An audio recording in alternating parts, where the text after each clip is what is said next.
I'd always wanted to design record covers when I was at art college. And when I left college, everybody was going for every job going, and I decided not to even approach anyone, you know. And then one day I got this message, like was back in those days. It was the mail. The mail. They sent us a kind of thing. My old art college sent me a thing saying job at Island Records, art worker required.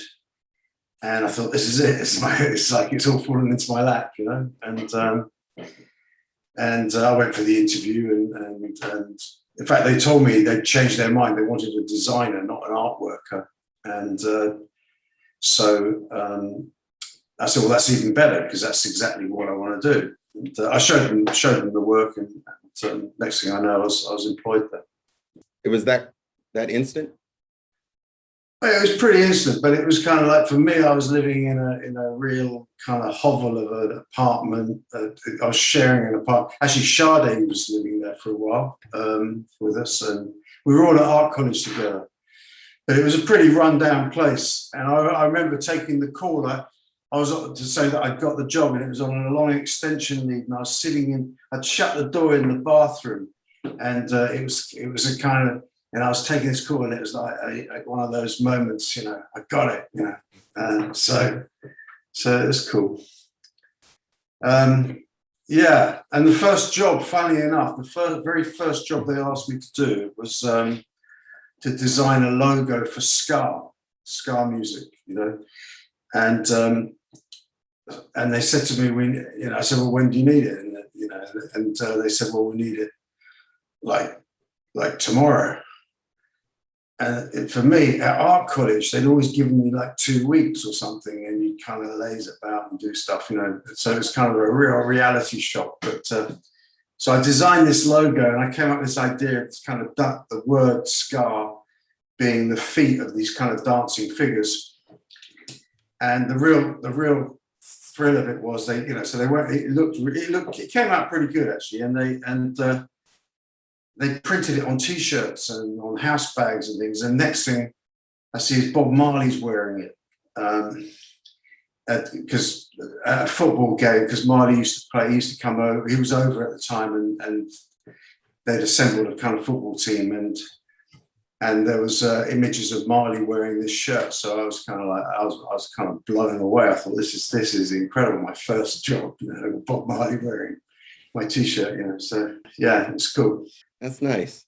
There is a shot, you know, for years, I always wanted that shot. It kind of disappeared. And then a friend of mine posted it on Facebook. So I found it again. So it's very small. It's a very small, but I know it's the logo, you know, it's the one. Okay. Yeah, so that wasn't a bad start, really. And what year was that? I think this was like 80. Well, I joined in 1980. I think it probably was either like late 80s. It was the first job I did, so it was 1980. Yeah. What came after that?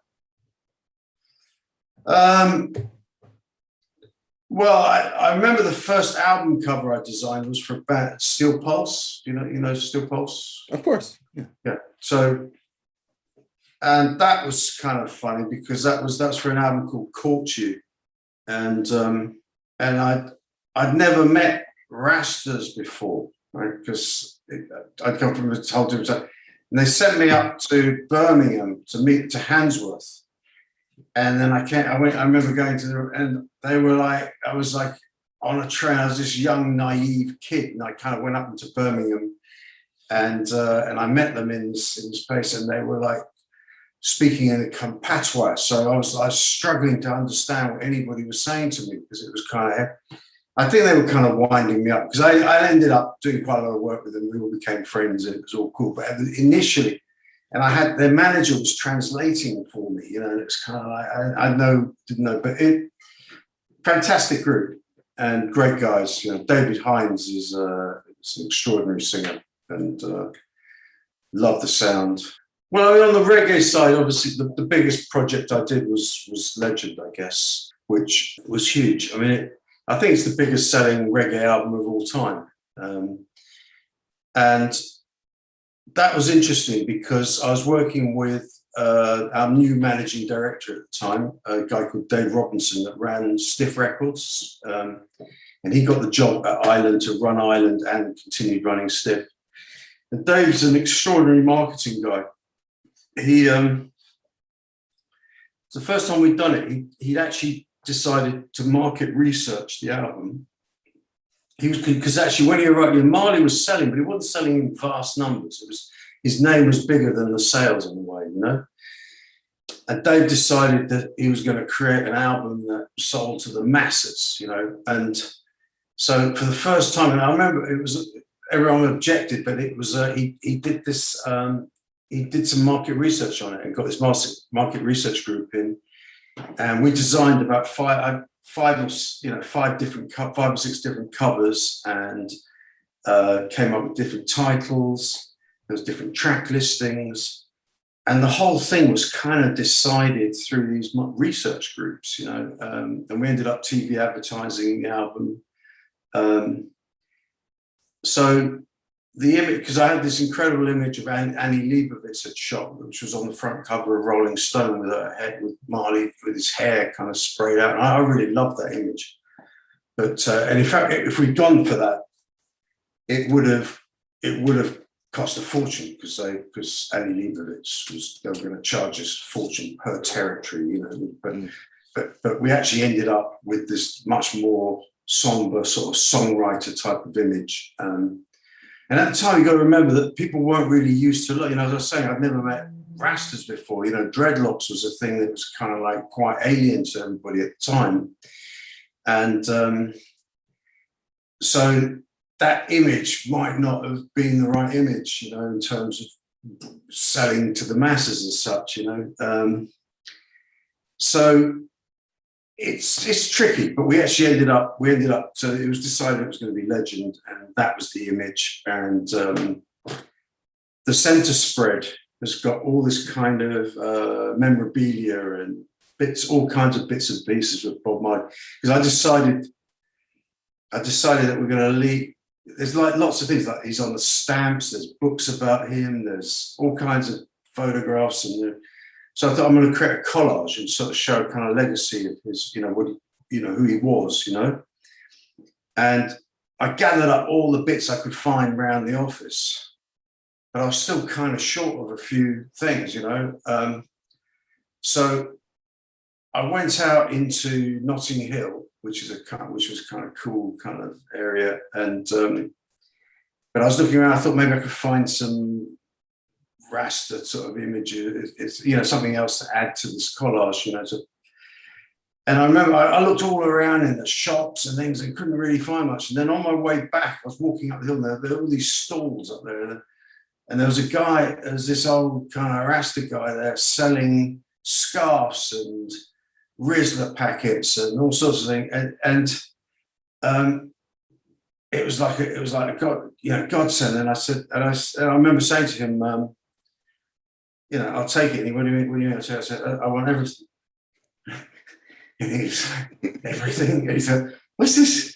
This white guy asking me to buy everything on my stand, you know, it's to do with red, green, gold, you know. But so yeah, that's what we did, and we photographed it in the studio, and that was the center spread. So that became Legend, and the TV advertised it. And in fact, the first video I ever made was Buffalo Soldier, which they'd asked me to kind of. I had aspirations to get into film. You know, it was kind of I'd been shooting little jazz videos with.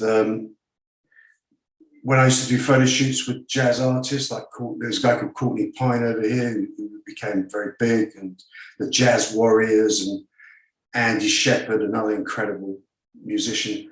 And every time I did photo shoots with them, I'd bring a Super 8 camera down and I'd film it all and get some downtime and edit it together. So I had these aspirations to get into film as well. And the marketing guy at Island, he came through and he asked me, he said, do you want to direct Buffalo Soldier? And I was like, you know, this is great. So I remember he so we organised it and we filmed it. We got the guys from Aswad in it. There was King Sounds in it. There's all these kind of great musicians. Everyone dressed up in kind of Civil War gear, and we went down to a place called Black Park, which is next to Pinewood Film Studios, and we shot this whole thing. We got some horses in, and it was it all really turned out great. And I always remember after we'd made the film, the same marketing guy, because I wasn't on a very high wage, you know, when I started at Island. I was just like, I was still get by wages, you know. And he gave me an envelope, and I opened it, and there was £300 in there. And I was like, I couldn't believe it, because this is like, you get paid as well, you know. That's such a great time. It was like a real buzz, you know. So that was cool. And then we did an album afterwards called Rebel Music, which is the kind of album they wanted to put out at Island before we went the commercial route with Legend. But it's a much harder hitting kind of, Rebel Music sort of sums it up really, and the track listing. And that's where I designed the Bob Marley, what became the Bob Marley trademark. It's like with his fist carrying the flag with the Lion of Judah on it. And they took that off the album and actually made it the Bob Marley official trademark, which they, it's amazing because that was completely unexpected. You know, next thing I see, there's banners of it in Times Square, and they pressed it into sand boots, and everything to do with Marley has this logo on it. But and that was the first time that logo was featured. It was on the Rebel Music. Yeah, it wasn't. It was just designed for that cover, but somebody behind the scenes thought it obviously would make a great kind of trademark logo. So that was that really. Is there anything you can tell me about Groucho?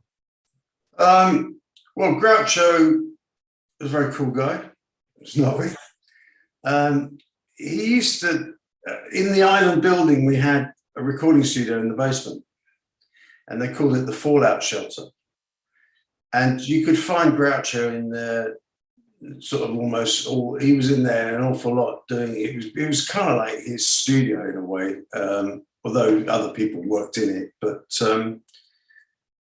he's an amazing guy, actually, Groucho, because he actually painted. He did probably one of the best Aswad covers. There's an image that he painted. He painted as well. A new chapter of Dub. Yeah. Yeah, that was like I always loved that cover. And he did a few other paintings which were very cool too. You know, but that one was particularly good. Just all round cool guy. I mean, he'd be working with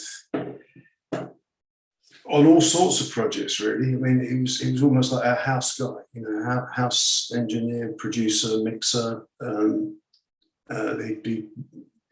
He got quite involved with. We at one stage we kind of got quite involved in the whole African music scene, and I think Groucho was quite involved in some of that. But he was always around. Right. There's not a lot of information I could find out about him. Yeah, he's quite. In fact, he doesn't speak to you too much either. You know, it's kind of like I got to know him over the years, and because I set up an art department inside Ireland. It was the first time because I come back. Going back in time, my dad was a designer and illustrator, and he had a design studio at home. So to earn some extra money, pocket money, as a kid, I'd be doing artwork. This is all pre-computers, you know, you actually have to do physical artwork. So without even realizing it, I became quite skilled in doing artwork, you know, the basics. And from that experience, I set up a studio inside Rhino Records, and I started hiring people in, and we were the only label that had its own design group in there, effectively. You know, so now, you know, on a computer, you can design the cover, the poster, the T-shirt, everything within hours. You know, you create it, it's very easy to adapt. Back then, it was like you'd have to do specific artworks for everything, draw it all up. It was all done on overlays, layers. It was all quite complicated. So you had to really understand the technique. You had to be a kind of bit of a technician. And there were also there were skilled people who did all the different jobs out there. You know, if you wanted retouching done, you'd have to go to a specialist to do that. You know, instead of doing it in Photoshop yourself, there were guys who specialized in retouching by hand on transparencies and things, you know. That's how Jean-Paul Goutte, that did a lot of Grace Jones work, used to. In fact, he taught me about a process which is sort of dead and buried now, but it's called dye transfers, which is a photographic print, and you make, I mean, it's incredible quality. And you make these big prints, and then he used to paint on it, cut up. What he'd do is he'd cut up images of like Grace Jones or whoever he's working. He'd put tape, or he'd collage it all together on a light box, you know, strip the strips, and then reshoot it, and then rephotograph it, and then get these big dye transfers made, and then he'd paint on the actual dye transfer. Paint the backgrounds out, and then paint the missing, you know, like blend it all together, so it became incredible images. And we actually used the dye transfer process for the Bob Marley Legend cover, so like to make the best quality print. And I remember, because we presented it as a kind of flat print, but what happened was the printers, they use these drums to scan. It's like it's a drum that you wrap your photograph around generally, and it will scan the image and break it down into CMYK. It's the 4-color process. Anyway, we presented it as a flat, because it was incredible. It was as I say, it was a kind of big flat print, and it was mounted on a board. The printers took the image, took the photograph, and they actually tried to separate it so they could wrap it around the drum because it was flat. And in the process, they ripped it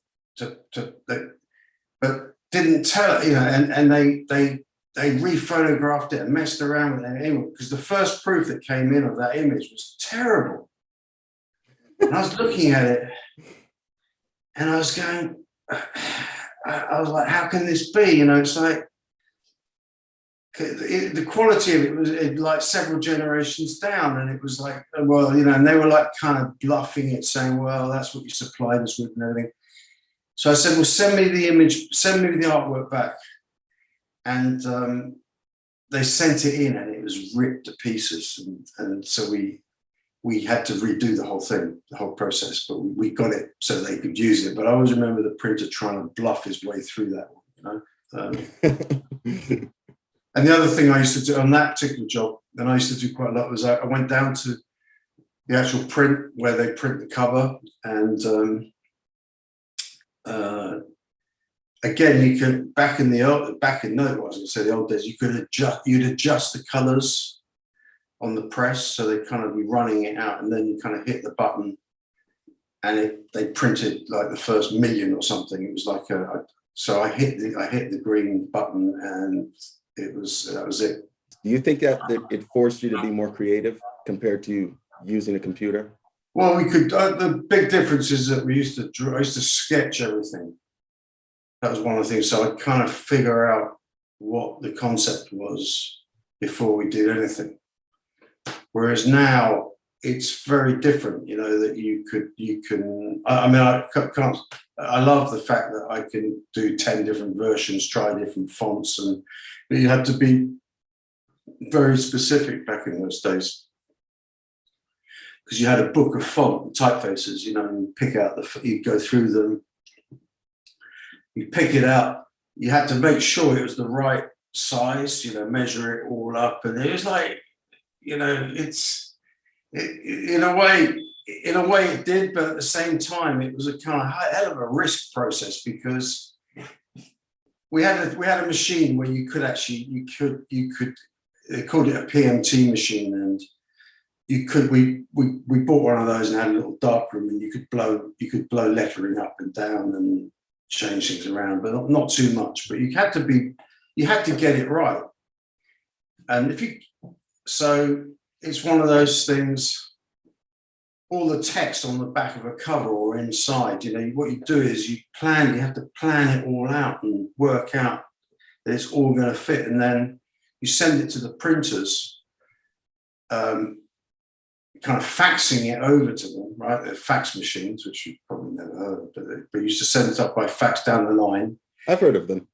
You do, and then the printers would get this, and then they put the whole thing together according to your instructions, and then the next morning someone would deliver it. So they'd be working through the night, and then they deliver it, and then the next day you could lay it out on the artwork and pray that you haven't made any mistakes. And if there's a mistake, you'd have to hand cut letters out, and I don't know if it was better, but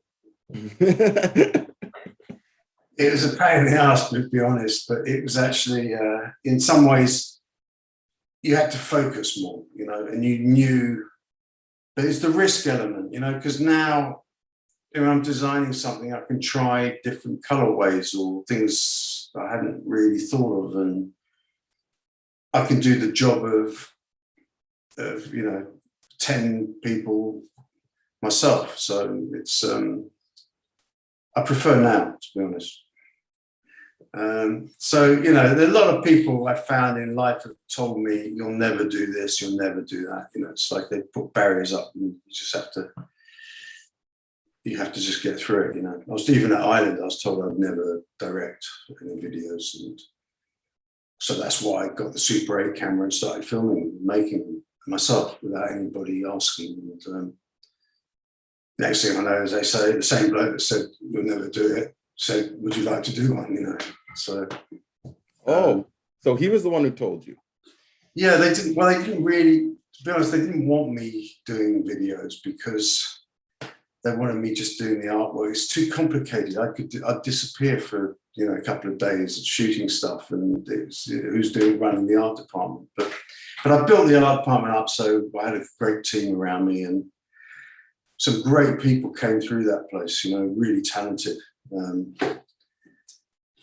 that's why. And we were also, the big difference at Ireland was we were given the freedom to do what we wanted. That Chris Blackwell made me a director of the company at a certain stage after I'd been there for a few years, and so nobody messed with us, and we weren't any political threat to anybody either. So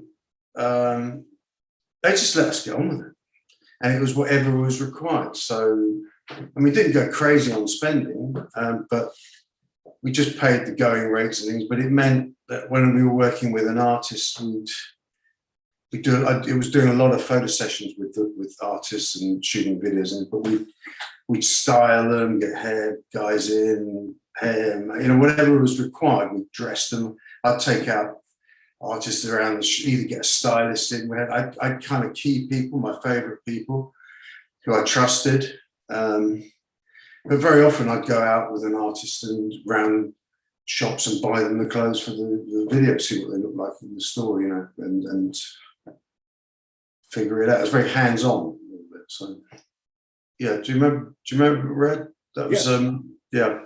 Well, actually that one was interesting because that cover, Chris Blackwell got involved in that. I went down to see him at Thiel, at his place down in Thiel, and I remember him saying to me, he actually dictated what he wanted on the cover. He said, I want this picture, that one, and can you put the type like very small in the middle? And I took it away, and I think I tore the images tore the photo. I got some prints made and actually tore the photographs up and then collaged it together and then did it the way he'd asked me to do it. So that was, I think that was the first one.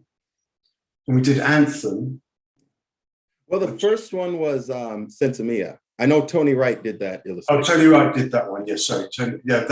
Tony Wright painted that, and I did the red cover. That was one. I think that was my first one for them. And was it Neville Garrick that did Chill Out?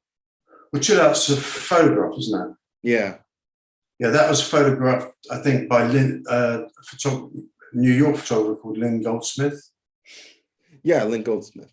Yeah, so she photographed that. I'm not sure, I can't remember if Neville did that. Because there wasn't, generally, Neville would be doing, he tended to kind of do illustrations and. Yes, but I think it was like the lettering that he. Yeah, but possibly, yeah. I didn't, again, not that involved in that one. Now, Anthem is the one that I really want to know about because it has 3 different releases. Yeah, that was interesting. I went down to Jamaica to meet them, I was doing several projects and I was told, go, right, we need to do this cover for Black Uhuru. And I'd arranged to meet them at a particular location by some on the near the coast. It was a kind of huge factory of some sorts that I thought would be a good, interesting backdrop. But I remember because I set the whole thing up. I brought a photographer with me. We got it all together. We turned up on the day, and they didn't show.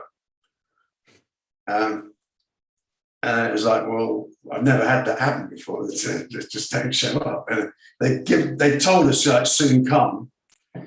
But I didn't realize that meant that could be 24 hours or 36 hours later. But anyway, eventually, I think a day or two later, we actually finally all turned up to the same place at the same time. And as far as I remember, it was had a different vibe. The cover I did a cover which was kind of cut out of the three of them, and it was all kind of yellow background. It was all a bit electronic, you know. I can't quite remember. Put images into the lettering, and it must have reflected the music of that time, you know. I think maybe it was like electronics, and then so we did a cover like that, and then there was another cover that we did, which was much more like a kind of Western type, which is complete contrast. I'd have to check whether that was maybe that was the single, but it was something quite different. But it was much more of a kind of. That was the album cover. Oh, that was the album. Yeah, that was used for the Jamaican release, and as far as I know, the original release of the first mixes. Right. Because it was later remixed. Okay. Yeah, and it's a remix one that I made quite electronic. The whole thing, I think, possibly. Yes. Yes. Yeah. But yeah, I mean, I did the other thing I remember doing with them was for What Is Life, the track What Is Life, and then we did. I was kind of interested in this sort of. I built a set where I'd got all sorts of stuff. Like it was supposed to be kind of like a street set, and it had broken TV in it, car parts, and corrugated iron, and it was supposed to be kind of like a bit ghetto-y. The whole thing was, the vibe was. So we filled the studio with all these parts, and then I sprayed everything white. So it all became quite beautiful, right? So I think it's like, I can't remember, something inspired it, whether it was the snow falling, you know, like the perfect snow, everything is like perfection. It doesn't matter what it is. So anyway, I sprayed the whole set white, and then I got a stylist in who is probably around the Mad Max time and that. So because they all dressed up in kind of like all this kind of Mad Max type gear, which they all loved, you know, it was leather studs and we photographed them, and we did some kind of crazy lightings, and then Don Letts, the director, came in and he shot a performance video in that set, basically. I mean, it was quite easy for him because he just walked into it. It was all set up for him, but they did a performance, and that was pretty popular. We released that in several sleeves. It was different colorways because we'd shot them with red, green, you know, gold or whatever, like different vibe. We lit it differently, and So that actually came out in several forms. So it became kind of like collectors in a way would buy several copies of it. So. And it was also used for the US release of the Anthem album. Right. Yeah. Possibly. I can't remember. I've seen it. It is. Yeah. The thing was, at the time, we were dealing with, we had an art department, but we were doing so much artwork. It was like every week there'd be 2 or 3 out. I'd be on photo shoots, doing 2 or 3 shoots, and then maybe a video, and it was just constant. And we'd be organizing all these campaigns. I built up quite a team around me, but we'd be doing design. My favorite thing was designing the street posters. So that's 60 by 40 inches, because that was fantastic, because we used to design, it'd be the image, whatever it was, for the cover, and then we'd stick that on, and it'd be all, they'd put them all over town, all over the UK. They'd have guys posting these things. So you drive around London and you see the posters up. It was kind of like, so the battle was which posters were going to stand out, and we did pretty well with those. It was because they seemed to really value the art at Ireland. It wasn't that, so as I said, they never gave me a budget. They just told me to here's the act, so we did whatever was required, Right. It was incredible freedom, really. I mean, it was only it was at the end when the accountant stepped in and said, "You have X amount." I said, "Pardon?" So no, it was great. The first time I kind of encountered Michael Rose was down in Jamaica. That might have been one of the first times I'd been down to Jamaica, and we were on the tour bus with them going into Sunsplash, and Michael. Well, I always remember it pulled up. The bus pulled up, and there was corrugated iron fence, and the security were beating people with these sticks. And it was incredible. They were trying, like, outside, they were trying to get in, they were trying to get into the bus or come around the bus or whatever. But I thought, my God, this is like so hostile. And they were like, it was quite violent, this whole thing. And then anyway, we went into the place, and that was a shock, as an impression. Then they did their show, and it was, no, I was just going to say, it was, we both, I watched them at Sunsplash, and it was just like incredible, absolutely incredible. They're fantastic band. And just I've not seen anything quite like it. They had a particular sound, and it was. I mean, Michael wasn't. Again, I'm just like this guy who's from the record company. I mean, he gave me a bit of a hard time when I turned up. Just over, I think it was money or something. He thought I wasn't. I could. He felt he'd been ripped off or this or that. I couldn't remember. I was like, I'm sorry, mate. I'm just the art guy here. It's nothing to do with me. But no, he was. I was just saying that they were like they were very good. And I've just, in fact, funny, I'm designing a new cover for them now. There's a French label called Taboo One. We brought out the Taxi Tracks album. Which is I've just designed that, and that's just come out. And there's another project we're working on at the moment, which is them performing live in a prison in LA called Soledad. Oh, Soledad, yeah. So I'm just working on the cover for the design for that at the moment. Okay. And the idea, if it all goes through correctly, we're going to make it an augmented reality cover where it's not true augmented reality, but we're going to try and do something that it's got trigger images on the package, so you can actually watch footage of the band playing on your mobile. So you'll be able to point your phone at the cover, and it will bring up the song, the relevant song, and you can see them perform in kind of like some rare footage that's shot of them. So just thought we'd try and make it a little bit special. but that's coming out probably next year. I'm designing it now, so we'll Nice. see. I think I was probably in New York doing something out there, and then I was told to go down to Jamaica with my photographer, and we went down. I think we were working on Kid Creole The Coconuts, because that was like one of my favorite bands in terms of visual and fun to work with. Yeah, and we always used to do something spectacular. He generally, August Darnell, they'd try and do a shoot, and kind of like, it happened a few times, they'd screw it up, and then I got a phone call saying, Bruno, can you sort this cover out? So it was like the cavalry coming into New York, which was a fantastic place to work. I loved working in New York. Are you talking about the Tropical Gangsters album? Yeah. Yeah, because it was originally called Wise Guy. Oh, yeah. Yeah. But I think there was. I'm trying to flash back with the image. I know that they'd done something that wasn't terribly good. So yeah, they were on. They were like on a beach. And he's holding one of the. Yeah, that's right. And it wasn't really. No one seemed to like it. So, but every record cover's got a story. That Tropical Gangsters was an extraordinary set of events. You know that.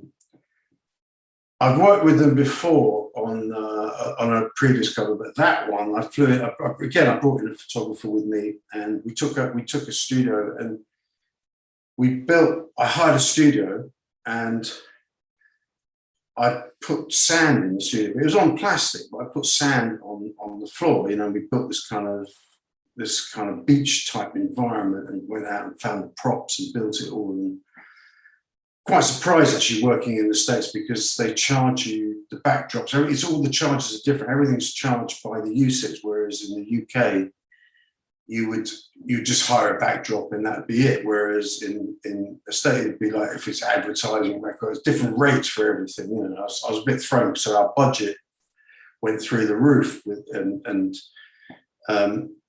which affected us later because we ran out of money. But we built this studio and built this beach, and the band told me they could only do the shoot at like when the clubs closed. So they'd be out partying, and then they'd turn up to the shoot at like 1 or 2 in the morning. You know, so we were photographing through the night, and we did it all, and we achieved. It was a good shoot and everything, and then. The next day, so they went off and then the next day, well, we left us to clear up the studio. There was sand, you know, we put all the sand in bags and everything. And the guy who owned the studio came back and he went, "What the hell? You know, sand in a studio with cameras doesn't mix, right? It's one of these things you can never get rid of it." And we'd been cleaning and mopping and trying to get the sand. And I always remember leaving the studio, and it looked good, it looked clean, but the thing was, you can't see this. And as we were walking out, I was walking out, and it was going crunch, crunch, crunch, you know. And I thought, oh my God, you know, this, because you don't do that. You generally don't bring sand into a studio, you know, with technical equipment. So that was didn't go down too well. And then there was a whole thing where after that, it was shot over a weekend, and we maxed out our credit cards. We had to fly down to Nassau after that, to the recording studios.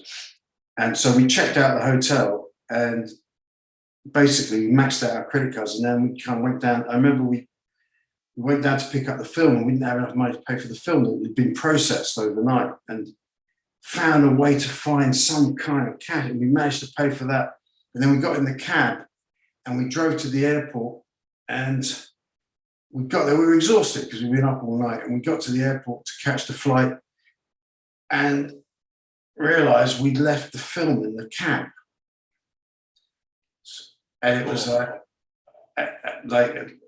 and the photographer ran, and he ran to these doors that only open one way, and he pulled them apart. And he ran down, and because the airport had lots of roundabouts and things, he managed somehow to get the cab had been driving around this one-way system, and he managed to get to the cab, and we got the shots. But it was like one of those. It was a moment, you know. So anyway, yeah, that was a little story there. But they were great to work with. Kid Crowd used to love building the sets, and everything was Hollywood, you know, to me. Yeah, it looked very theatrical the way the covers were shot, especially the doppelganger cover. Yeah, that was sort of the idea. Yeah, Mm-hmm. yeah. I did another one which was Creole, which we built in London, but that was a very sort of influenced by sort of Busby Berkeley type movies, you know, with everything with the stage set and the girls looking glamorous, and yeah, lots of fun. What was the first album that you did for Aswad? I think it might have been Showcase. There's an album called Showcase, which is essentially that logo that you're wearing, really. I didn't design that logo, but I stuck that logo on a. It was a very simple cover. Okay. And then there was one called Live and Direct, which there was very popular. Because you know, you have to think back in time. You know, there was kind of fashions for certain types of illustration, what was cool at the time, and these ladies, Donna Muir and Sue Huntley, created these kind of collage images, and they were like fine art meets commerciality.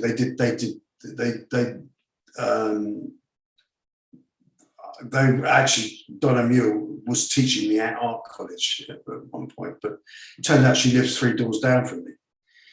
And I went around to see her and just talked about that project. And she collaged this thing together it was a kind of street Notting Hill kind of vibe. So it was kind of very much a street kind of look to it. And it was a collage, and it was very arty. And so that was the vibe for that one. I'm trying to think what else we did. It did like 54, 46 was my number, the single cover. And I did lots of covers for lots of singles. I mean, I worked on lots of things. And then the idea was to kind of take them out of the street vibe and get them a little bit more sophisticated, you know. And I came up with this thing that they're the kings of reggae. So we're going to put a crown above their logo. We're going to create a special logo that's going to have a crown on it, right? Because they're the kings, these guys. And that's where I got into making. I shot the Don't Turn Around cover. We sort of styled them up and made it much more kind of Vogue, sort of. These guys were dressed very cool, you know, and we shot them. In fact, I was talking to Brizzy about that today. You know, there's a stables a horse riding stable in a place called Aylesbury, but near Chequers, where the Prime Minister has their kind of country residence, you know. I remember, so we went down there and we photographed them with horses, but wearing all the gear. It could have been a page out of a fashion magazine, you know, and styled them up. And then took that idea further when it came to the video. I took them to Almeria in southern Spain, where they shot all the spaghetti westerns with Clint Eastwood, and so we based it around the deserts of they've got like a mini Grand Canyon there.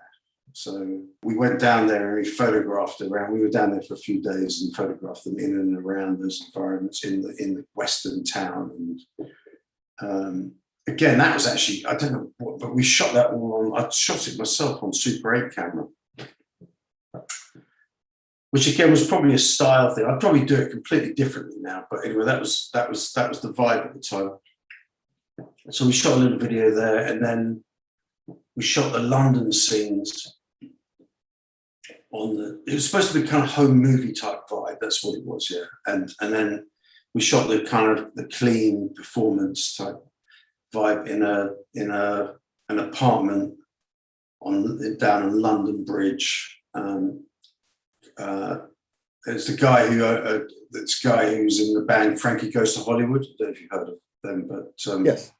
Yeah, well, it was his apartment, so he let us use his apartment, which is very cool. You know, they've been very successful, so they bought a really big kind of apartment, and we filmed in there. And the girl in it, who is just, in fact, she just messaged me actually, who I haven't spoken to for a long time, but Vanessa, she was called, and she was a stunning model who I'd photographed quite a few times. I used to have my little crew, you know, so like Vanessa, we're off to Spain, you know, it was whether she'd be doing a Skipworth and Turner cover, or, you know, I had like, there was so anyway, we put Vanessa in the video, and she's stunning looking girl and photographs incredibly well, and very sweet and everything. So yeah, that all worked out, and that was the first #1 record I'd worked on. So I always remember that, because when we finished editing the video in central London, I came out, and went over to my car, and somebody had smashed the window of my car and stolen my stereo.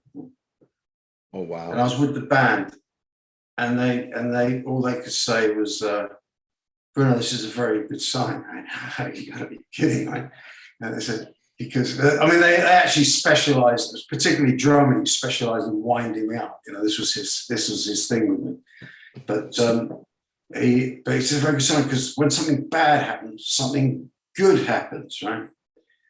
And I had an incredible stereo in this car. I mean, this was a better sound system than I had at home. But he was right, because the record actually went to #1, and we were all sort of like blown away by that, you know. What can you tell me about drumming? Well, I knew him as he was just a lovely guy, to be honest. I really liked him a lot. You know, we got on very well. As I said, he used to just have a laugh, you know. That was the thing about him. I mean, apart from his talent, you know, incredibly talented guy, and he did some amazing things and some incredible vocals. But we always had a laugh, basically. That was the overriding thing with him, and so it was a pleasure to work with him, you know. I've got so many stories about him. I mean, I remember on one occasion I told them, because they used to like a smoke back in those days, you know, and I said to him, we were going off to France, I think it was, and I said to him, look, you know, before we get on the plane, don't carry anything, right? Don't, whatever happens, don't. And I'm kind of lecturing him, and he turned around and he was kind of like, you know, who do you think you are? We travel, we're international, we do this, and he kind of gave me all this kind of attack, and to put me in my place, right? And then I thought, well, maybe I shouldn't have said that, but I didn't want to get him busted, because we had to go and shoot a video, right? And when we turned up in France, I'd hired a car, and I got in the car, in the front of the car, and I'm driving away, and then this waft of smoke comes from behind the car, from behind me. They're sitting in the back, and it was like the whole thing, you know. So I always remember. I thought that was a classic moment. But yeah, he was just an incredible guy. So sad that he went. Yeah, I went to his funeral actually, and it was amazing, the turnout and the vibe there. He was really well respected, you know. It's like, you know, when you go to these things and you realize actually he's much bigger than, you know, it was packed. In fact, they wouldn't even let us in when we got there, because it was so busy, and then somebody let us in around the side, and we saw it. But and then you start hearing all these stories about him, you know, and how he played with Bob Marley, and all the incredible things that this guy achieved. Yeah, very sad, actually. Very sad that he's gone. Yeah, it really shocked me when I heard. I did not expect him, out of all people, to pass away so soon, you know. No. Yeah. No, it's such a shame. No, the great bands, the thing about Aswad, the thing that really blew me apart was, I mean, it all comes down to the music in a sense, isn't it? You know, and you listen to something like Warrior Charge, and when you saw them live, you know, wow, it's just the sound with all the horn sections, and it's kind of raises the hair on the back of your arms. You know, it's like it's something else. It really is. Robert Palmer, what was the first design you did for Robert?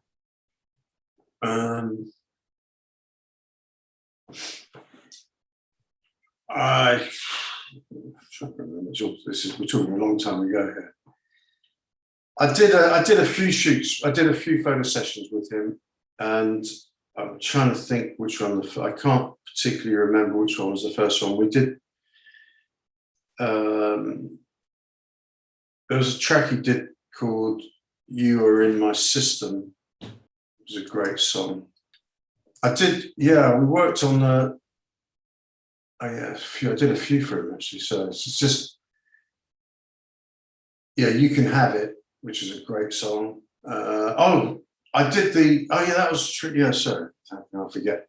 I did the Addicted to Love cover, but he was supposed to turn up to that, and I got one of the girls in the video, and with the dress wearing the Azadina Laya dress, and I kind of found one of the girls, and I was going to do a shot with him and the girl leaning on his shoulder or something like that, you know, looking super cool, but he didn't turn up to the shoot. So I photographed the girl, and it was kind of inspired by, there's a famous photograph of, I think, Mick Jagger kind of holding his hands up and like not letting the camera see his face, you know? Okay. And I did the same thing because the Addicted to Love, so I had her kind of covering her eyes, you know? And I thought it'd be kind of cool to have the lyrics of the song behind her on the kind of music sheet. So it was quite a striking image, actually. Again, posters in the street were fantastic with this incredible girl wearing this dress and that. I did another one called the album Riptide, where it was just essentially a portrait of him. They've all generally been portraits of him because he's such a good-looking guy, you know. And that one I went to. I didn't get that involved. I just he'd organised a shoot in Milan, and I flew over to Milan, and was there, you know, for this. They'd organised it all pretty much. So we just chose the right image. It was a case of choosing the right image and using that. I did another one, Discipline of Love, which uses a fantastic photographer called Mike Owen. We kind of shot him in a kind of Hollywood portrait style. And then I did a couple of compilations with him using a photographer called Brad Branson, an American photographer who I started to work with, who worked with people like Bruce Weber, and I think he was part of kind of Warhol, and he was a very cool guy. George Michael, he photographed a lot of George Michael covers, all the famous, all older, and all these kind of well-known things. So I worked with him. We shot a couple of compilations. He had a kind of partner that they created a whole artistic. They're kind of like fine art photographer meets kind of commercial. They produced some very interesting work. So we did some for that. I shot a video for Every Kind of People, where I brought in a couple. Actually, it's funny because there's an artist called Misha Paris. I don't know if you heard of Misha Paris, a soul singer over here. I've heard of her. And I brought them in while I was shooting the video, because I was featuring lots of people, different people. So it was Every Kind of People. So I was trying to basically shoot portraits of people as part of one of the themes running through the song. And I brought Misha in, and she sang a kind of back into the track. She, you know, like at the right moment, she sang a back into it, and Tipperary. And then I mixed it into the video, and I sent it to them because it's not on the record. But I noticed that too. Yeah, it was only featured in the video. Yeah, and Robert said it was cool and to put it out like that. So I got involved in the music on that one, you know. So it just made it a little bit special. You know?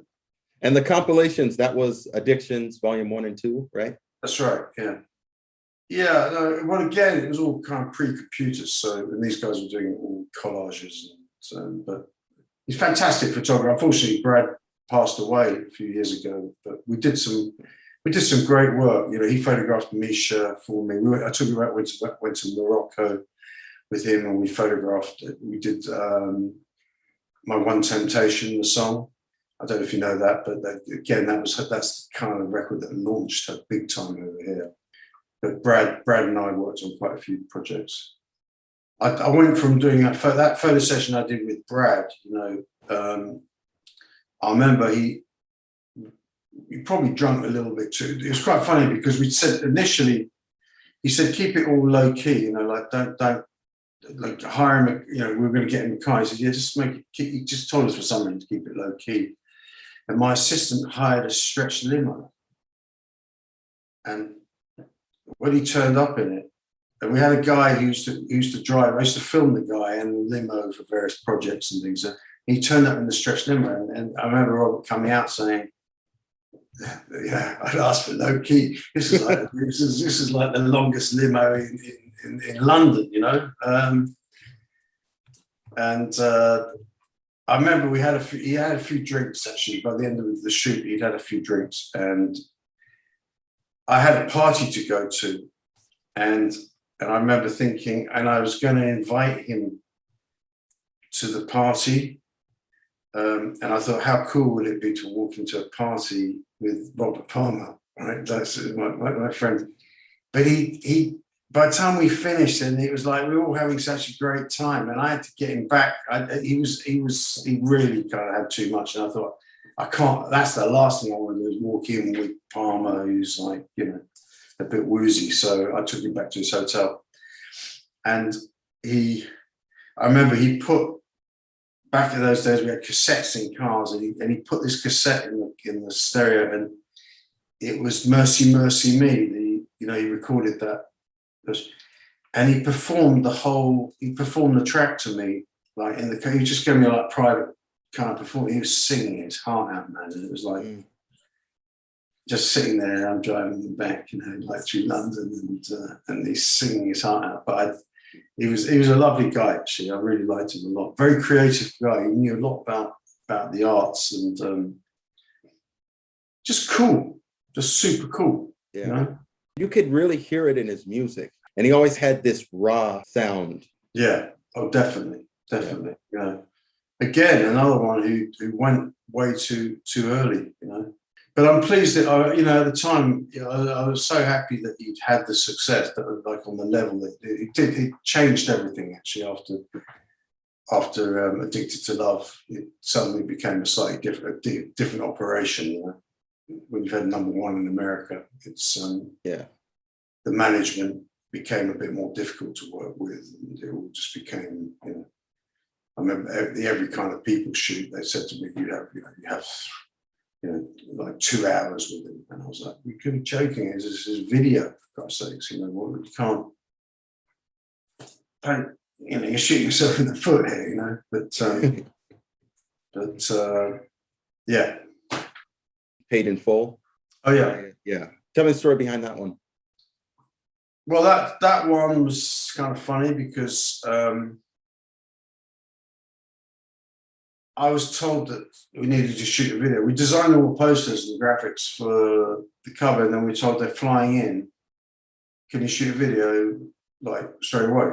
So I got a photographic studio that wasn't too far from us that we used, and we put all the posters up and set it all up. And I was going to shoot it, just shot on video, like Betacam. It wasn't actually even shot on film.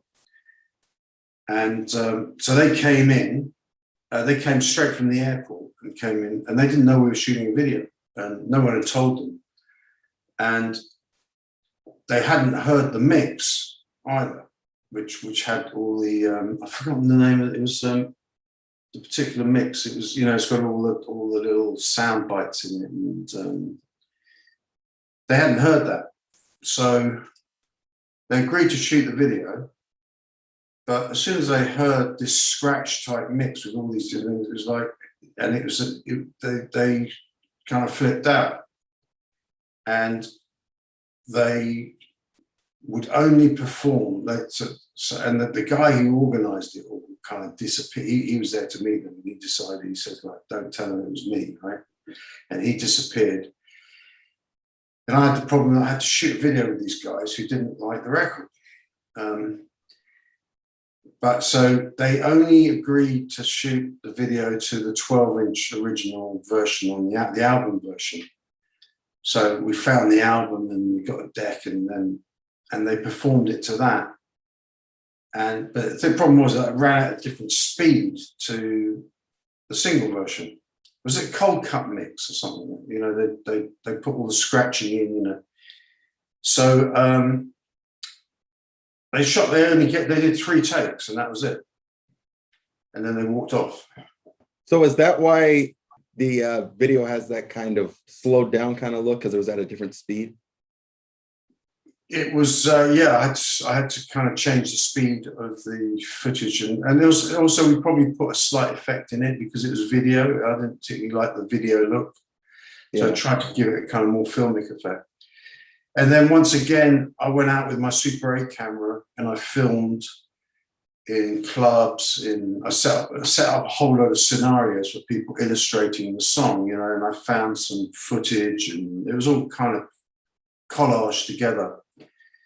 And amazing enough, there's a young girl in that who became, she was like the island girl. So I'd met her. I'd met her separately, and this girl called Carmen Ejogo, who went on to become a kind of Hollywood actor. She's in Eddie Murphy, and she's in Selma, and played Martin Luther King. She was even in Whitney Houston's films and stuff. So she became quite big. Yeah, she's recently in the show Your Honor, right? Yeah, that's right. But as a little girl, she was really deeply ambitious. I met her in a restaurant actually, and she came over. I was with a pop star, and she came over. And she wanted me to autographs, and she was so cute and everything. And I thought we could. And she was so driven. You could tell that I started photographing her and made her like the island girl. So whenever there was a promotion to do with islands, you know, like CD, we made a dress out of CDs or. You know, all sorts of things. But so she's in that video, a very young Carmen Ejogo, who has gone on to do incredible things. You know, it's an incredible career. But so she's so that was kind of like one of her first breaks, really, I suppose. But I've got a lot of images of her. We did some great imagery with her. We made a dress out of. There's a kind of very cool magazine called ID Magazine over here, which. They gave us a page and they said, you've got to do something with it. So we made a dress out of all the vinyl albums, all the records we'd released. So, and she was wearing kind of hat, and there was a kind of like, it was all a very cool kind of outfit. That was a really striking image. But she was great. And so anyway, basically paid in full. They didn't like the mix, but it did really well, that record, you know. And it was the first time that anybody had included graphics into a video that I know of. You know, I stuck words in it. And it was an editing job, basically. And so once it was made and it became a hit, I was watching it on MTV, like the reporter on there, and, you know, they didn't like the record, so they were on MTV saying how terrible the record was, and you know it wasn't. I mean, I was kind of because it had gone in the charts, and we got Eric B and Rakim, and then they started slagging off the video we'd made, and then it really pissed me off, to be honest. And then a week later, somebody had set fire to, I think, Eric B's Rolls Royce or something, and I thought, well, that's screwed it, because there was a kind of payback thing. I thought, that's karma, man, because, you know. Yeah, I mean, granted, they should have been informed on, you know, what the situation was, but that's still promotion for your name. Yeah, and it's not a bad video. It's an excellent video. You know, it's actually whenever you see anything on MTV about rap or these things, they always show that one. You know, it's always in there somewhere, isn't it? So it's become iconic. Yeah. So you know, it's just I don't know. He lost his car, so you know. It made me feel a little better for a moment, you know. But what can you tell me about Courtney Pine? well, with Courtney,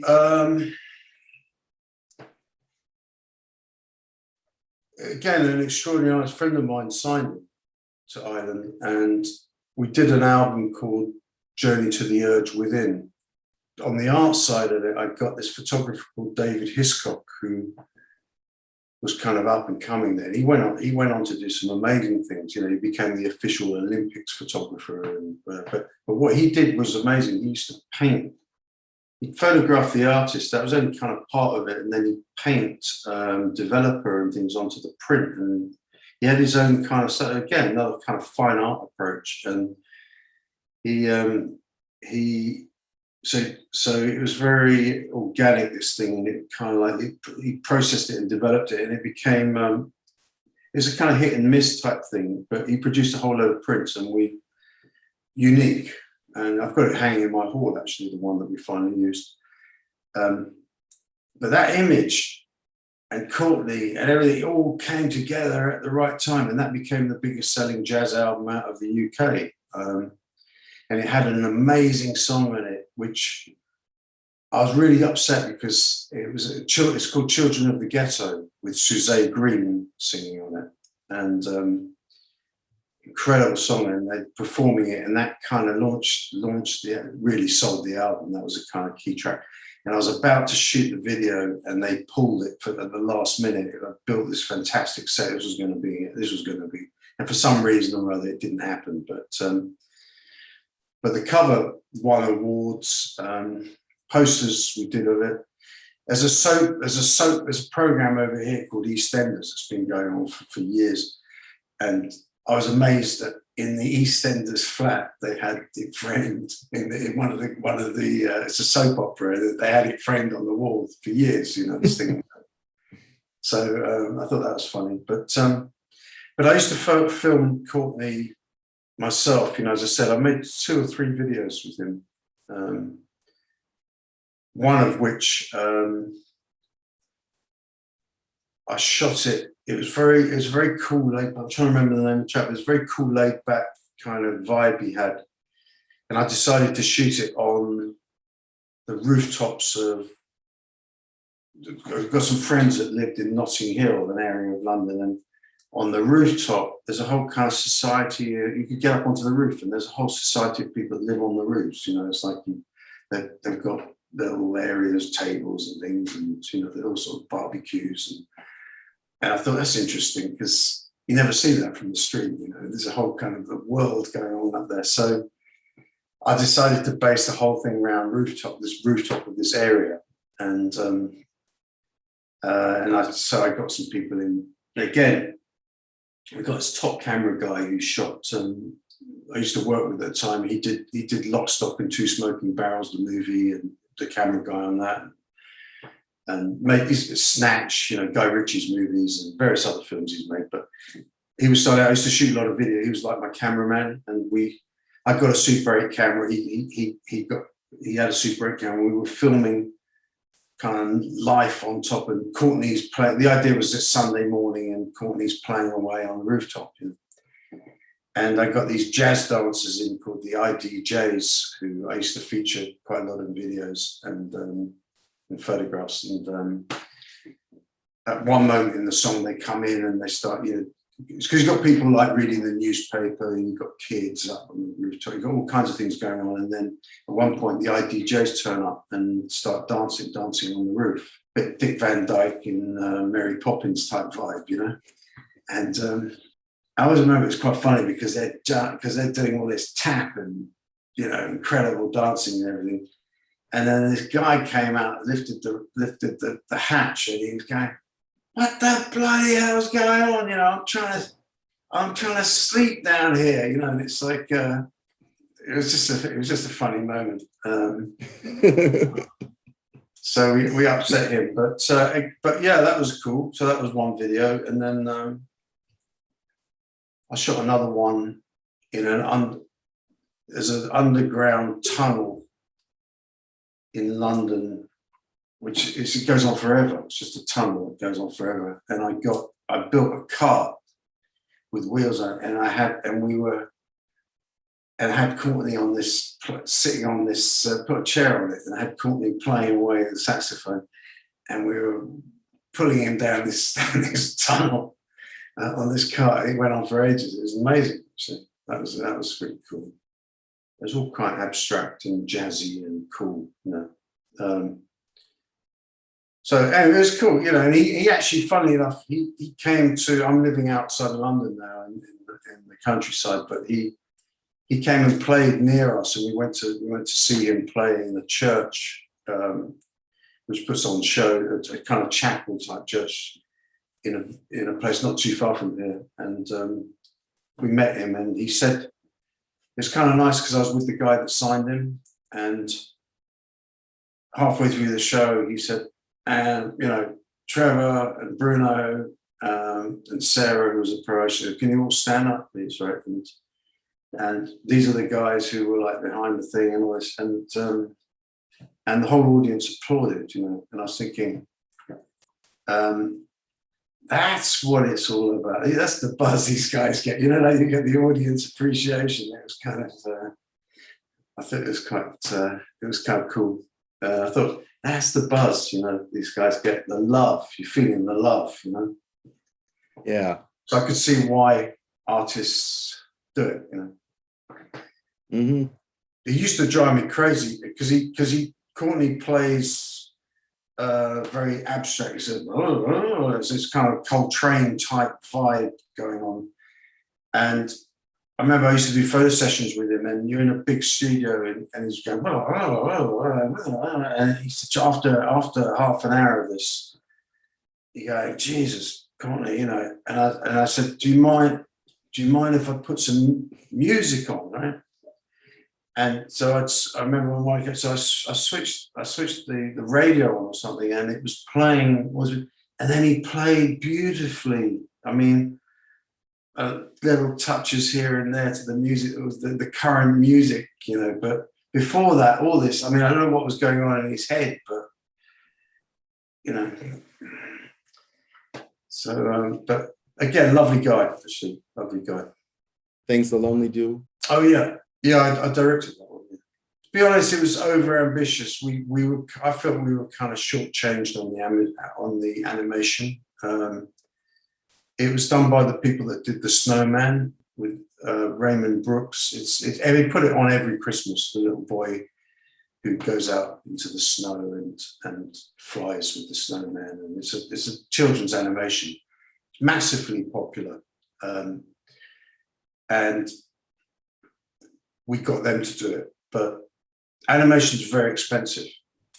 So I had much bigger ideas for it, but this is what they delivered, you know. And it was also blue screen. You know, it's before you'd be trying to mat out the background. I mean, I had these ideas, but technology and the budget wouldn't allow to really do what we wanted to do. But I'm glad you liked it, because it kind of got, let's say, halfway where I wanted it to go. You know? But, yeah. I think it was really the concept of it that made it what it was. Yes. Yeah. I was actually talking to the singer this morning, actually, for, again, another one, because I did a lot of record covers and videos for her. I've made a few videos with her. We did one great one, actually, was for Montego Bay. Yeah. Did you see that one? Yeah. That was fun. It looked like fun too. Yeah, it was one of those videos. I was really gutted when it was like the rap, you know, the final rap. It was when we finished it. I remember feeling, damn, that was good. You know, we had such a great time making that. All sorts of adventures, you know. And well, Jamaica, you know, that was very much. You know, I used to shoot the tourist sort of side of Jamaica, and whenever I went down there, you know, with Aswad Amazulu, or, you know, the various projects that I did down there. I always used to show the tourist board kind of environments, the waterfalls, the rafting down the Rio Grande. And then I got involved with, and I love the country. Do you know Jamaica at all? Yes. Amazing country. I mean, I was, but then I wrote this. I went down there. There's a guy called Carl Bradshaw, who's quite a well-known Jamaican actor, and he told me, "Bruno, come down. We're doing the World Reggae Dance Contest." You know. So I jumped on a plane with my camera and went down there, and I filmed the whole thing. And the winners, I went back into the ghetto area with them, and they showed me where they lived, and you know, it was all corrugated iron environment in the home and all this, and you know, and I was always struck because there's this guy's girlfriend stepped out from behind the corrugated iron, and I remember she was wearing jeans, but it was only one leg. The other leg, one leg was bare and one leg was, but it looked like the most incredible, and she looked really cool. I mean, she was very attractive, but she looked very, and I was thinking, boy, this is kind of high fashion. You know, this is like fashion. This you know, there's new styles being created in this kind of environment. And anyway, it inspired me to start writing. Well, what started out, I thought I'm going to make a documentary about this, you know, and I'd shot lots of footage, but it turned, as I was writing, it turned into a movie. So I just found I was writing this story about this kid that I'd met, and where I'd kind of imagined the whole environment, and I'd spent so much time in and out of the country and talking to Carl, and he'd taken me around and shown me places.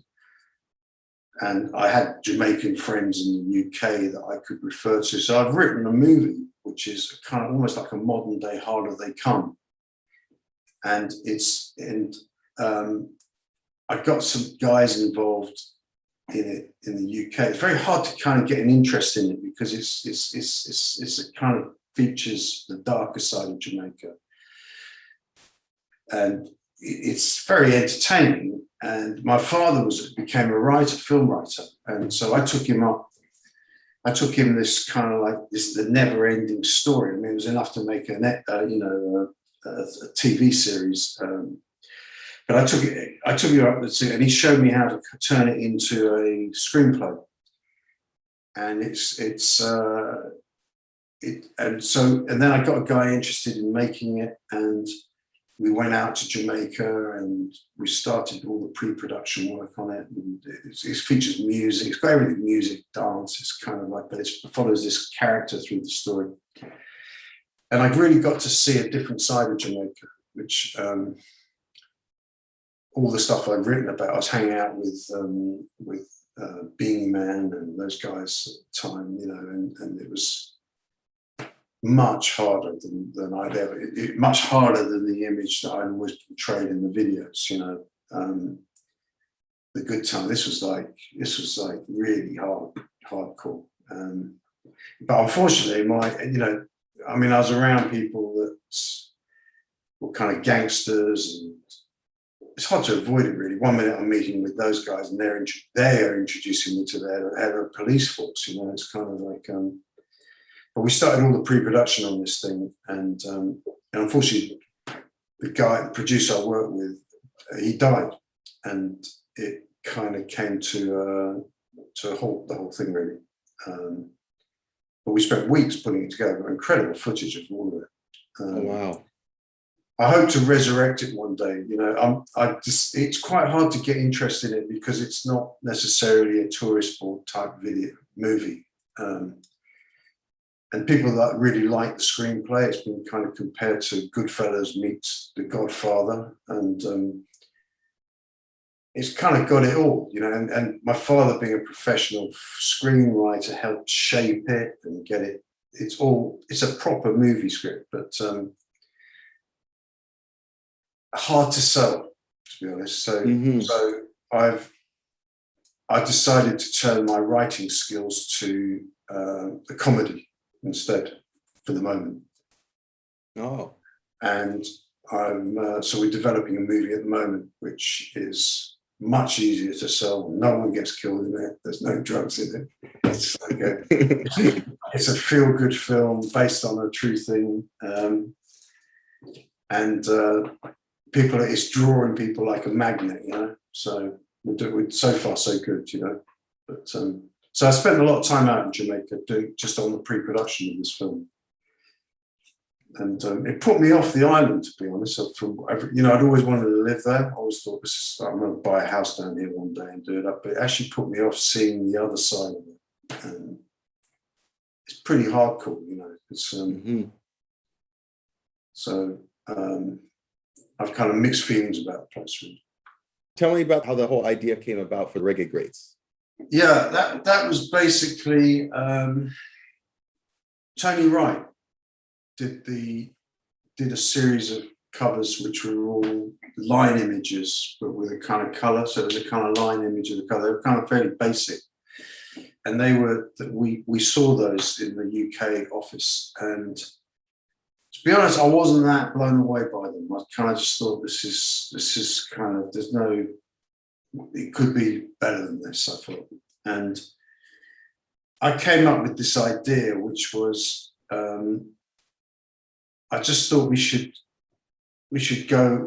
commission all the current artists. There's some magazines like the Sunday Times and the Observer magazine that used to feature illustrators' work. Very often there'd be illustrations in these magazines, illustrating stories. And there's a current crop of popular illustrators.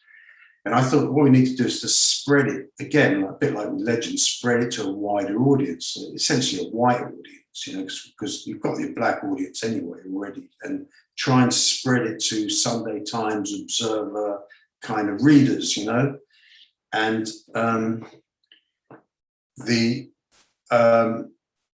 so this idea went down quite well, and it went down well as a concept. And the idea was to create artworks, but these weren't just going to be like, just do the record cover. We're going to create big artwork. Everything's going to we're going to do them on a much bigger scale. And we're going to launch the whole thing in an art gallery in London.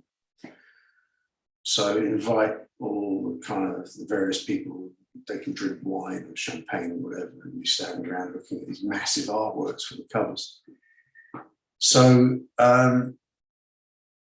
everyone liked the idea. And I went on I commissioned all these different illustrators. I mean, a lot of them I'd already worked with, and as I said, they were like current artists, so it was kind of who was popular. And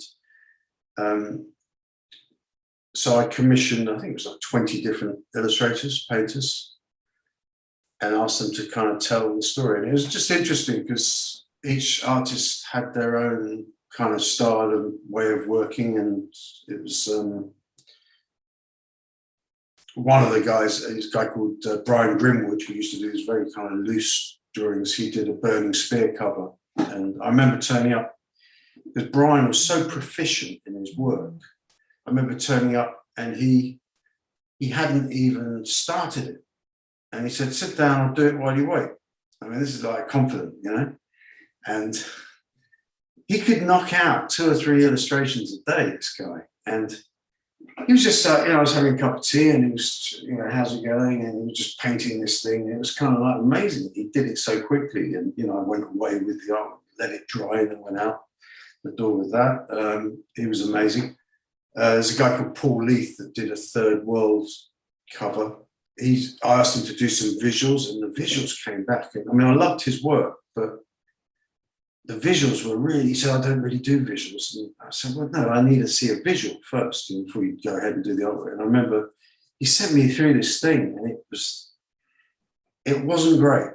And I was like, the drawing, he said, "No, I don't do visual, I don't like doing them. Let me just do the finished artwork." So I said, "Okay, fine, do it." And he went ahead and drew it, and it was beautiful, whereas the visual was like, oh my God, One of the great ones was the Strictly for Rockers cover, which was interlocking kind of rastas. And there's a guy called Paul Waring who's like one of my favorite artists. And funnily enough, that image, it was for a compilation strictly for rockers. We printed it on T-shirts and it became a huge hit. The T-shirt was bigger than the record, you know. And there was celebrities, there's pictures of Keith Richards wearing it, and Boy George, and all the kind of people on television, you know, used to have like VJs wearing the T-shirt, and they were selling it in top fashion shops, you know, like all the happening kind of fashion shops in London. And we couldn't print them fast enough. And amazingly enough, so the same artist, Paul Waring, we did a whole series of those shirts. And I remember going down to Jamaica, and I went to the guy who he bought the rights to them or something, and I went into his warehouse, and there were thousands of them. I've never seen so many. Like there's racks and racks and racks, and all around the Caribbean, he was shipping them out. And this was one of the T-shirts you'd buy in the Caribbean. It's everywhere, absolutely everywhere. But that was he did. Paul went on to do the movie poster for The Lunatic, which was one of the island movies. Yeah, I remember that one. Yeah. So yeah, it was just kind of there was one cover which I had a problem, funny enough, was a Bob Marley one. And one of my favorite illustrators, who I'd grown up loving his work. And I got him to do an illustration of Bob Marley. And I finally got to commission him, you know, it was like a great honor to commission this guy. And he did this painting, but it didn't look like him. It didn't look like Marley.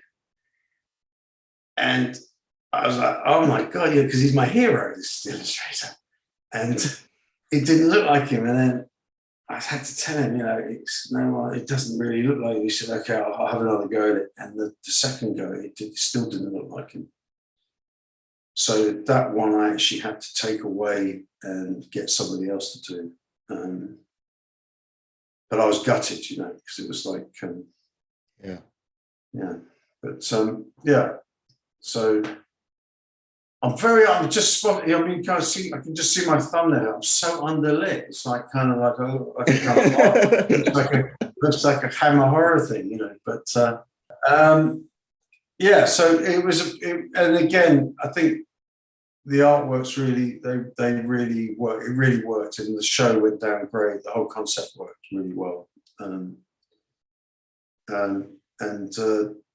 I'm glad to hear that there were some, because I've got an attic full of covers of these. So nice. You know, yeah. No, it's fun to work on. But with illustration, it's always really difficult because it comes back either. It can come back when it comes in. It can really, when they deliver the art, it's one of those. I'm very nervous with it because it can be terrible or it can be better than you expected. You know. So it was really it was difficult, but yeah, it's one of those things. And my first ever job was actually working in an illustration agency. So I was the runner. So I used to go and meet all the different illustrators and pick up artwork and deliver it. And it was kind of like so. I've always had a kind of passion for it. And that's why a lot of the island record covers I commission illustrators for. Let's talk more about your more recent work. Yeah, the Merci Miles. Yeah. Tell me a bit about that. Yeah, well, I do work for Rhino. Warner's got a division called Rhino, and they specialize in jazz. And there's a lady that, my best friend actually, who, again, everyone's passed away. This guy passed away, but he used to do their covers. And she asked me if I would like to finish off one of the covers that he'd started initially and or take it on. So I did, and I've been working with them ever since, doing packaging for a lot of these jazz artists, they all come up to their 50th and 60th anniversaries. So I've been doing a series of covers, Miles Davis, John Coltrane. I'm working on one at Charlie Mingus album set at the moment. And it's great. I did the Merci Miles one, which was, sometimes they've already got the image sorted out, but they like to, I design interesting booklets for them, and it's just the whole package. They make them kind of special in a way, these packages. And on the Merci Miles one, they didn't have any imagery on it. So, and they gave me the footage to look at. So I was watching all the footage, which was shot on Betacam or something, very poor quality. But I ran through all the footage, and then I spotted this still of Miles, which I thought would make a great cover. And I blew the still up. It was, and amazingly, because it was his last performance in Vienne in France. And then I saturated the colours. This is where Photoshop comes into it. And it came out in red, white, and blue, which the image all came up in red, white, and blue, which is the French national colours. So I thought, this is it. So it was a case of selecting the right still, and I grabbed lots of other stills and made up the package. But I thought that was kind of cool. And then, so that one they let me have kind of a free rein on in terms of designing. A lot of the other covers, images already exist. The Miles Davis ones actually didn't exist. We used some of Miles's paintings. So we just selected an image and basically created a kind of look around it. But it's, in a way, it's helped me. I've discovered Miles Davis, because it's not someone I was aware of, and I heard, knew, but I'm not someone, I never really got that deeply into it. But working on these things, you play it while you're working, it's like kind of. Okay, yeah. Yeah, and that's amazing, because I did see the cover and I thought it was just a regular photograph just because of the clarity of it, but it's a still. Yeah. It must have been a very clear shot. It took a lot of manipulation. It really did. It was it's down to the frame, because either side of it is no good, but that frame, because again, I've got my, I do some film editing now, and I've got the system set up. I use Final Cut Pro, so I can go through it still by still and select images. So, yeah. No, I had to push that one. I really had to kind of push and pull out and things and that, and so. But yeah, it's just one of those things. The Gregory Isaacs Icon compilation. Yeah. So since then, the compilation hasn't been released. No. Yeah. So they shelved it? I don't know what's the story behind it. Is the guy that put Legend together, Dave Robinson, he wanted to do a similar thing with Gregory Isaacs, and he felt that there was huge potential with Gregory, and he put this compilation together, and he talked to me about doing the cover, and I suggested to him that why don't we make it a series? So we're going to basically copy the style that we did for Legend, graphic style, and I can create something around that looks similar, so it becomes a series, the whole thing. So you could do one on Toots, and you could do all the reggae greats, basically, And so he spoke to Adrian Boot, who's a well-known photographer, and I work with Adrian. We're all kind of like, we work together. And Adrian's got a library of images, and he sent me through some images of Gregory that he'd taken, and amazingly, he photographed Gregory kind of sitting on the stool. And I've just noticed actually that I'm underlit here because I've shut the blinds because earlier on the light was coming in. So Yeah. I'm kind of like looking a bit under, yeah, a bit. But that was the shot of Gregory. He was underlit, lit from below, you know, and so I picked this shot out, and then I said, and I knew Adrian had photographed Kingston at night, and which is like a carpet of light up from Strawberry Hill. It's an amazing view of Kingston. So I took the two and collaged them together, and it really looks great, I think. So I love the idea of so I like the image, and then I stuck it all together, and then he also photographed Gregory on stage with he photographed him as a series of shots. So I thought, oh, well, we'll put that together as an image, and I've got a friend of mine to actually animate things, so it all kind of works as a little animation. So we went quite far with the whole package, but I think Ireland didn't see it and held on it, and then Dave, who put the thing together, I think he's tested it with Universal, and I'm not sure that they see it. I don't know. It hasn't bitten yet, as far as I know. But to be honest, I like the cover, all the work that we put into it. So I thought I'm going to put it up anyway. And we'll see. Someone might go for it. I mean, I just think it's potentially a great album. Yeah. I did find the track listing to be a little strange because considering it, you know, it's supposed to be like a best of.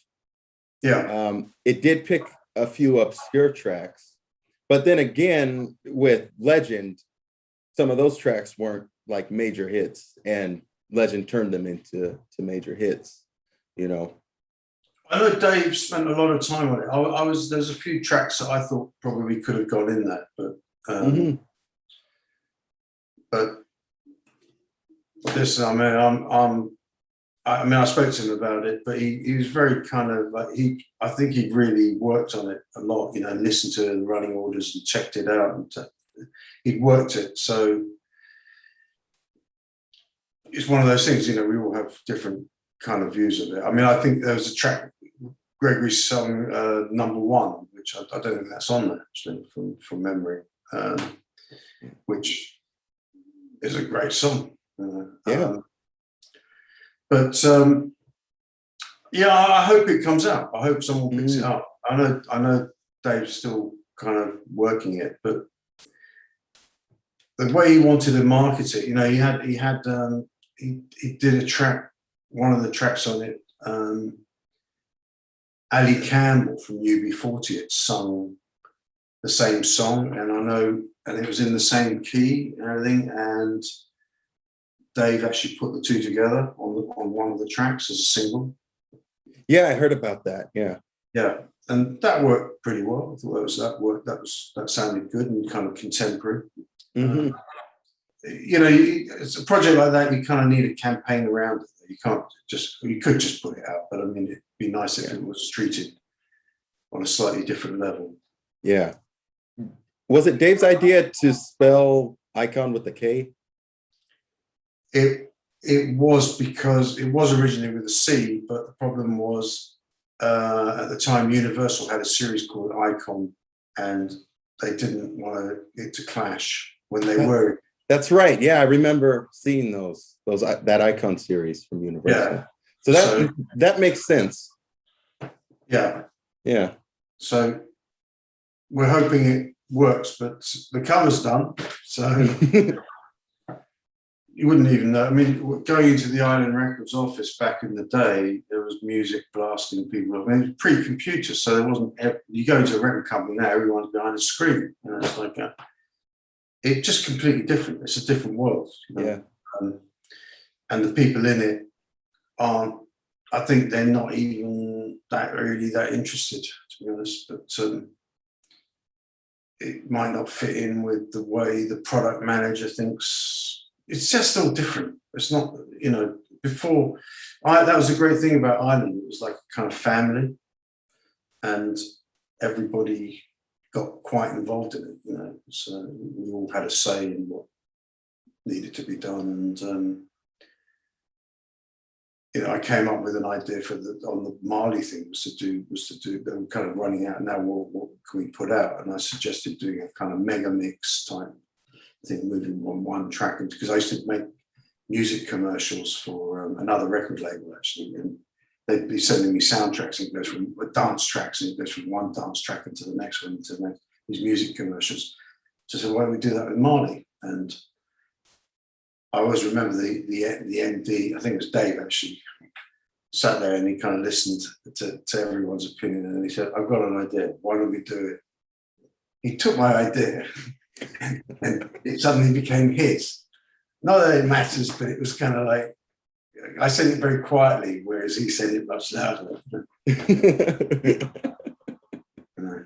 But it was a fun place to, Ireland was a great place to work. It was just, it's, you know, it's just one of these places. The vibe was great. The artists, you had a recording studio downstairs. You know, first time I ever saw Bob Marley was you know, I was walking around the corridors, and they had a rehearsal room at the back of Ireland, and I could hear this reggae music being played, and I kind of wandered into the rehearsal room, and there was Marley playing, and he was getting ready to do a gig, and I sort of just sat down. I was like 3 or 4 feet away from him, and he was singing a Redemption song, and then I knew he was a star, but I didn't know. On the next day, I went to Crystal Palace Bowl, and it was like, I don't know, there was 20,000 people there, packed out, as many people as you can get in to this area.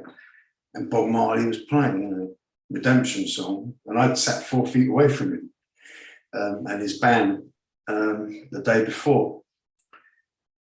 And amazingly, that evening, after the gig, that was in the afternoon, and that evening we went into town to see this new band who was showcasing for us in this club in London, and that was U2.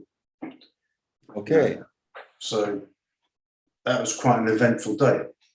You know, one of the things we did that was slightly different from other labels was we'd having an in-house art setup.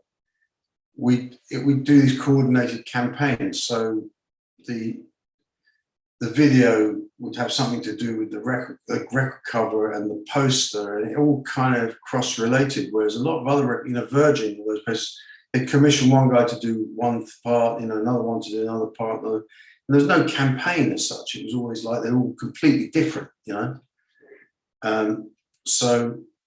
You know, as I said earlier on, we had some great people come through the art department. You know, I had some really good designers that I worked with, and someone always said to me, "All roads lead to Ireland," you know, and it was true. And you know, you're working in a very creative company that encouraged the arts, so